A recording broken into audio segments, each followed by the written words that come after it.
Hey everyone, Sean here, and today you guys are just like wondering, whoa, what's going on here? So this is quite different from my other videos, even pertaining to just car detailing. This is another, yes, a car detailing journal of mine. This is January 10th.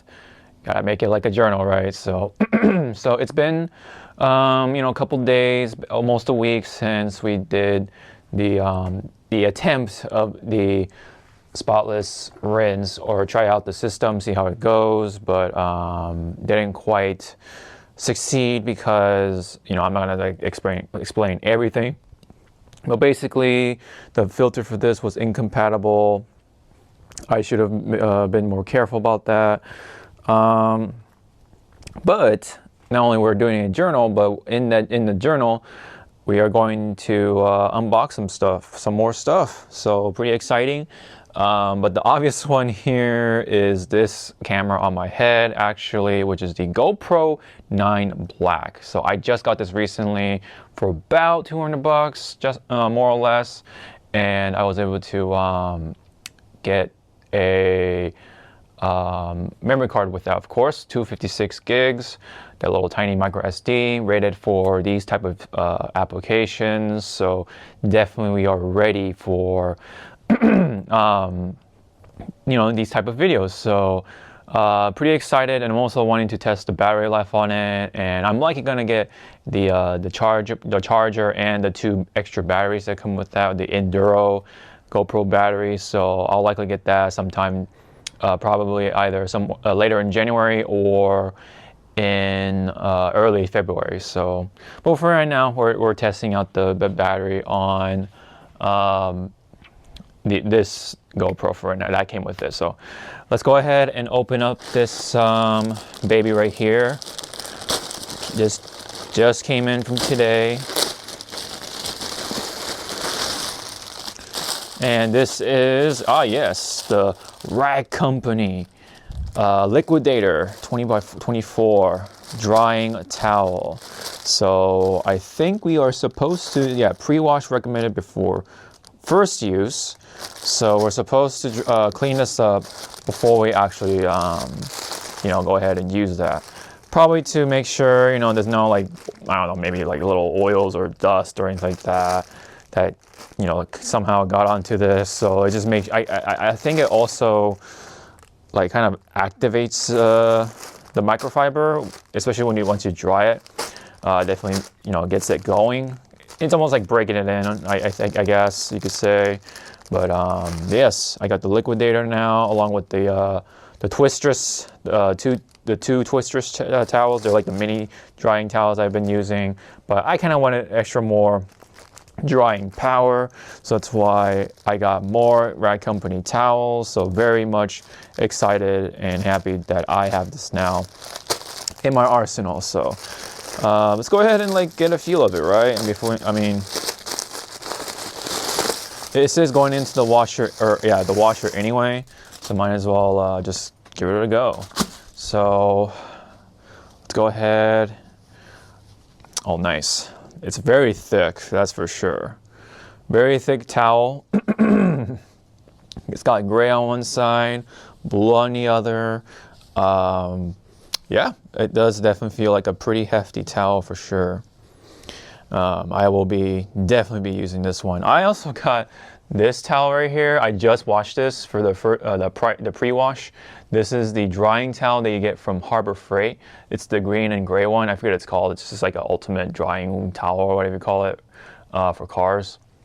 And I've heard some good things about it. I've heard some bad things about it. Like some of them were saying like, oh, this thing like breaks apart or something. But it seems really soft. But comparing it to this, yeah. It does have the size.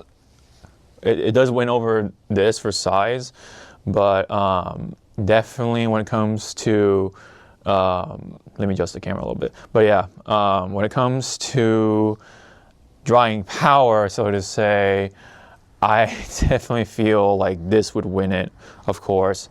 Just from feeling the thickness of it. I mean, this was like $8. This was 18 bucks.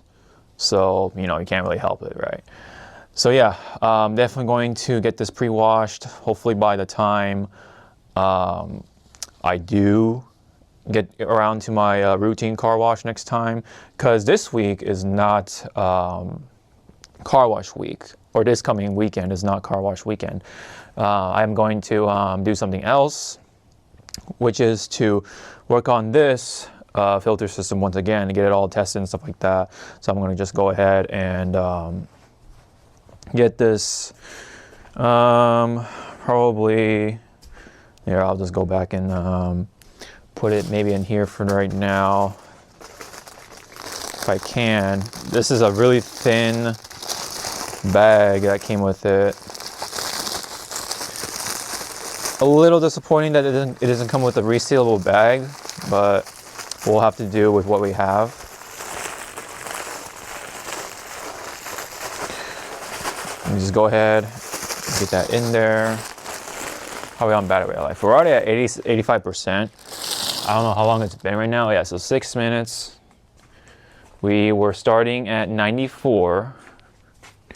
So about 9% for almost 7 minutes. So definitely gonna have to consider getting the Enduro batteries. So, but we'll do what we can, and we'll make it work. I could just like plug in my power bank to use that first, and then resort to the battery in here. So I'll just have to. I'll probably just have extra wires running through me or something. It'd be kind of funny looking, but hey, I mean, we gotta, make do with what we have, right? So, hope I get all the everything in the shot, or at least the important bits anyway. But I'm kind of like paranoid because I'm not seeing what I'm recording, so to say. I did see when I was previewing it, but when you record, it goes away kind of. So yeah, I can't see what I'm recording, but hopefully with the the wide angle lens nature of the GoPros, we should get everything. Okay, so let's go ahead and probably open the next thing we got. The last one for the day when it comes to product hauls. Let's go ahead, get this thing opened. This should be the filter and other things. Ooh, yes. So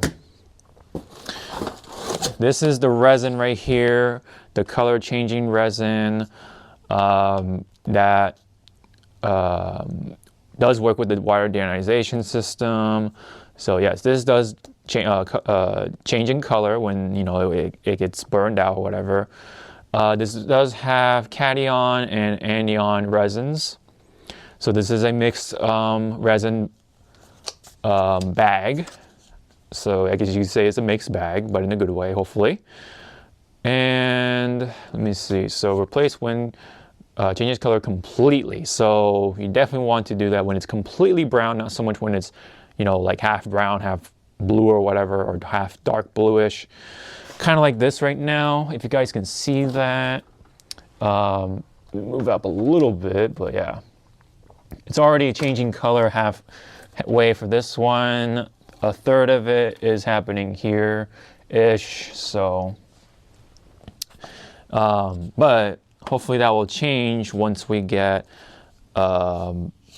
this going, which is, well, first off, I did get some silicone grease. This will be used for the O-ring. So yeah, there we go, silicone grease. I will definitely use this for the O-rings whenever I need to change out the filters and stuff like that. I think the next time I will actually need to change the filter for both the sediment, the filter, and the water resin, or the water deionization filter.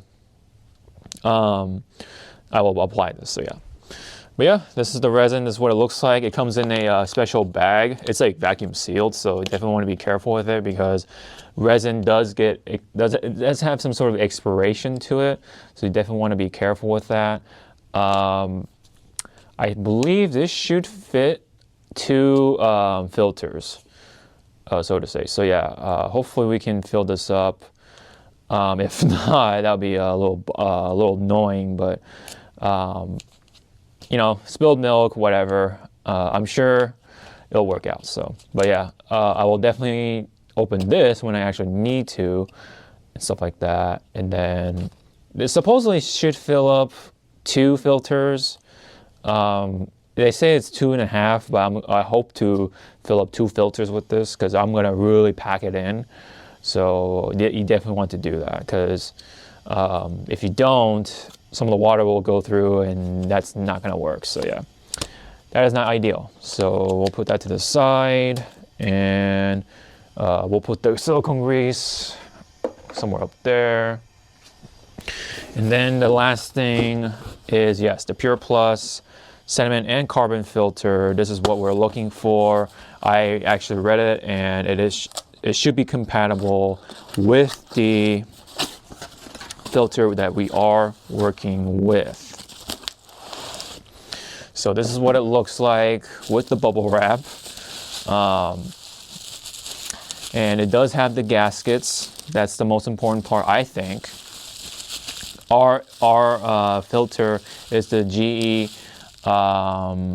G something 40L. So, and this, yes, did say that it is compatible, or this is compatible with that housing. So, definitely hoping it'll all work out then, unlike last time. Although even with this, I mean, we did reduce the ppm by 200, so that was something.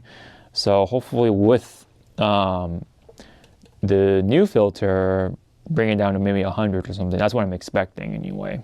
So I don't want to keep have my expectations too high. You know, otherwise I'll be setting up myself for bigger disappointment. So that is pretty much that. The plan I would like to tell you guys for this journal is for the next car wash, I am going to pretty much gonna do rinseless for a good while. I mean, I would like to do 2 rinseless washes and then do a foam wash, right?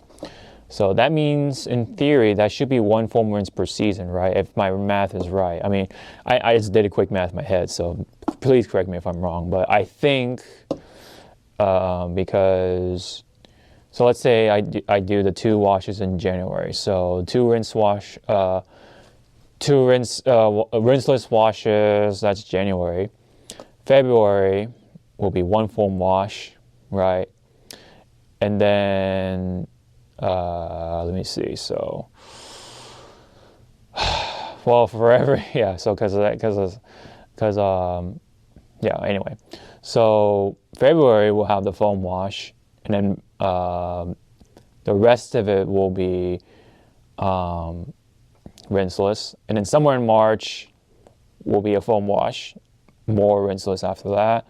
So yeah, approximately one foam wash per season. So, because it's more efficient, you know, if you keep washing your car, then the rinseless will be enough, right? If you don't wash it that often, then you definitely should use foam washing because you want to get just more than the loose dirt off. You want to get, you know, some film or whatever off.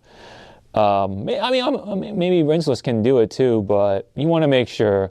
So yeah, that's why every 2 washes for me, I want to make sure I get all that off. So every two rinseless washes. So I'm just gonna resort to the foam. And like I said, I am going to try to see if I can get both the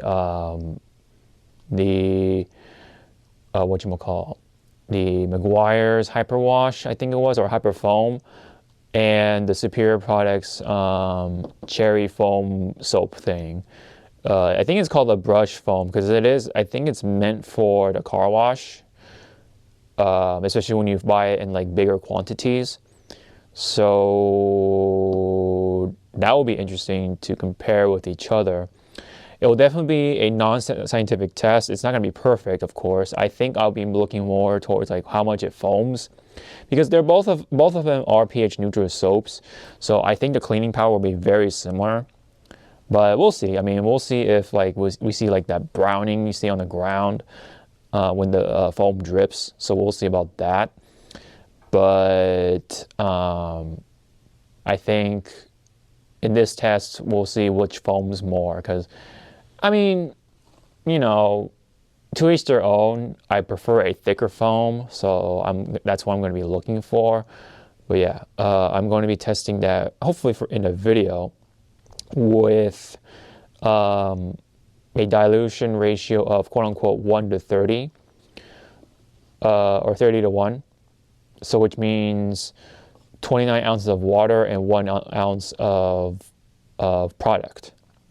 So hopefully that'll work out for both of them. But yeah, we'll see, because ideally you kind of want to use 1 ounce per foam cannon application or foam session.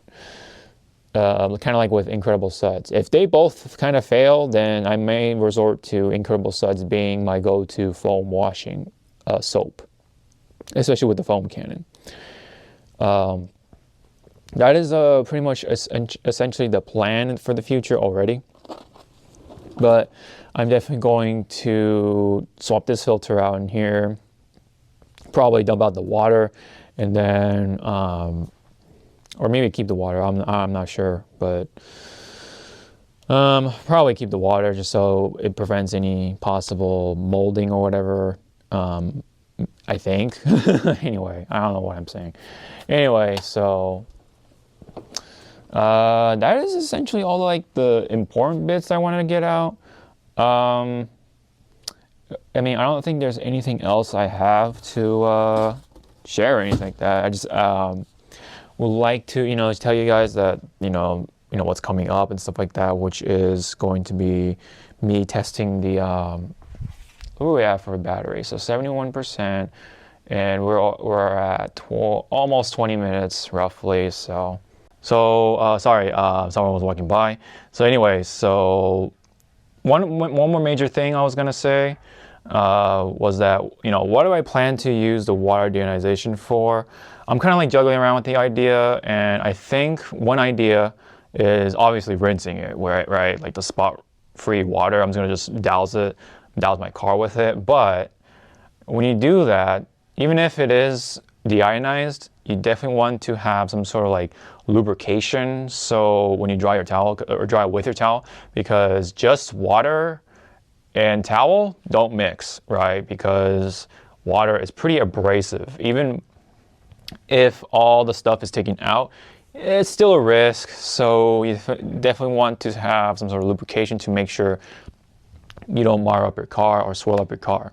Because most of the scratches, funny enough, happen during the wash mitt contact or whatever contact with the washing media, and also your drying process. Your drying process actually does a lot of damage if you're not careful with that, oddly enough. So you would think that everything in the car wash, would be fine, but if you don't take into consideration what you're doing, not so much. So that's why you want to make sure, even with the DI water, you don't do that as much as possible. So a drying aid of sorts or drying lubricant of sorts will definitely help that.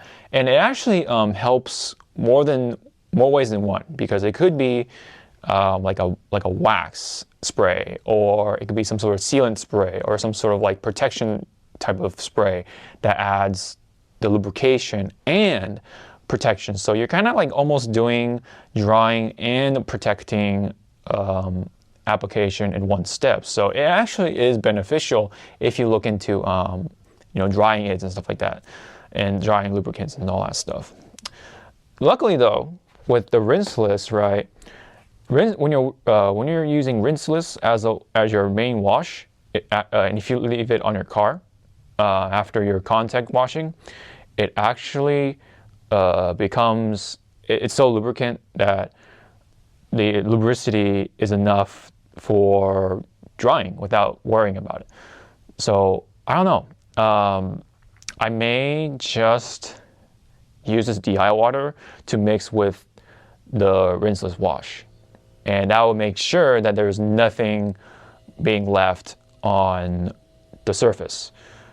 and one can say that's probably pointless because rinseless wash actually softens water, and whenever it leaves spots, it's more of a polymer spot than a mineral spot or a water spot. That is true, I believe. So because what it's doing is that the minerals in the water is also being emulsified and encapsulated with the rinseless in there, right? So that's why you can actually add this to your foam bucket or bucket wash, and it'll soften the water in there. So it'll actually like make sure even more that you're not leaving any spots, right?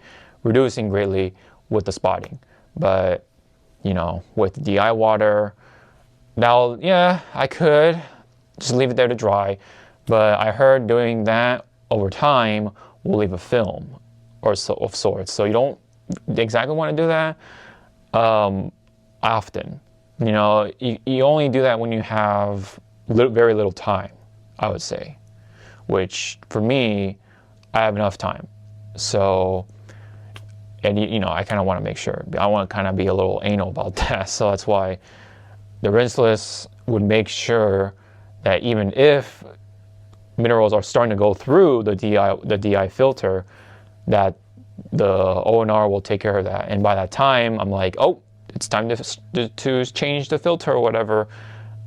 You know, we can ensure that the rinseless is taking care of any of the minerals that go through it. Either way, I may or may not even use the deionizer filter that much, right? So I'll definitely use it less for winter. I'll use it more for during summer. It makes sense, right? Because the sun is what really kills, you know, that whole experience, right? It definitely makes it harder for car washing. So that's why, yeah, you definitely want to take out a lot of the minerals to minimize that problem. So I'm juggling around with that idea, see how it goes. And yeah, so I'm definitely going to take that into consideration. But so that's pretty much it for my journal. That's all the major points I have for today. If I have any more, I'll just film more. So, but I wanted to show off the stuff I got with the GoPro on my head. Let's see how that footage comes out. Hopefully clean. The filter, right? I'll definitely get that changed out soon enough. Maybe tomorrow night. We'll see. Maybe I'll, I don't know, do more of this stuff. I don't know. We'll see. But yeah, we got the new towel off to the side. We got the resin for it in case, you know, we run into that time for changing out the resin. And yeah, so don't forget to like and subscribe for more videos like these. I'll definitely try to do more of these videos because I like doing them. They're pretty interesting. You know, it's a nice change from doing like gaming and stuff like that. But instead, you know, showing off more of my interests and stuff like that with cars, but more specifically car washing or the car detailing. Again, I'm just a weekend warrior, DIYer kind of guy, and not so much doing it for a business yet, at least. Maybe that's like long into the future, but for right now, I'm just doing it for the hobby. So we'll definitely see where it goes, though. It's only the beginning of 2024. Life just does stuff. So anyways, comment if you have any questions, something like that, down below. And yeah, if you like the GoPro shots, let me know. If you don't, if you feel like it should be on the tripod, let me know as well. I'll take those into consideration. I'll make the final decision, of course. But yeah, I personally like it because it's like I don't have to worry about knocking the tripod, kicking the tripod, or you know, having to hold it with my hand or something like that, especially when I'm opening stuff, working on something real quick. So yeah, it's really cool to have this on my head for the first time. So this is first time for everything in a lot of ways for these car detailing videos. All right, I'm gonna sign off. I'll see you guys in the next video. Shine out.